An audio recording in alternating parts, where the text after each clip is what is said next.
بیاین من حیث یک افغان، من حیث یک دردمند، من حیث یک درد دیده برای خدا بس کنید.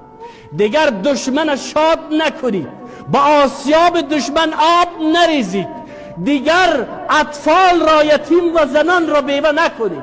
بس از جنگ، بس از برادر کشی، بس از مسلمان کشی، بس از افغان کشی، بس از. تکرار میکنم، بهترین فرصت است، بهترین موقع است.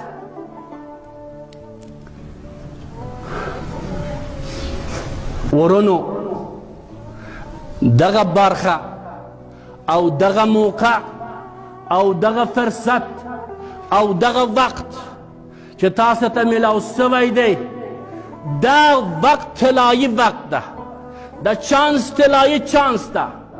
دولت تا ته وایم، همه شمول دولت تا ته وایم، د اسلامی امارت طالبان تاسو ته وایم، ټول سره یو سئ، د خدای نه ویریږئ، د الله نه ویریږئ. نور د دې ملت وینه مه تویوئ، د دې ملت د ځوانانو وینه مه تویوئ، د دې ملت د ماشومانو وینه مه تویوئ. د دې ملت وګړي استومانه سوی دي، استومانه دي، نور توان نه لري، نور طاقت نه لري. نو د خدای نه ویریږئ. دغه موقع که د یهود لخوا په لاسه سوی دی، که د نصارا لخوا په لاسه، د هر چا لخوا چې په لاسه سوی دی، دغه موقع زمونږ ملت ته طلایي موقع ده، زمونږ وګړو ته طلایي موقع ده.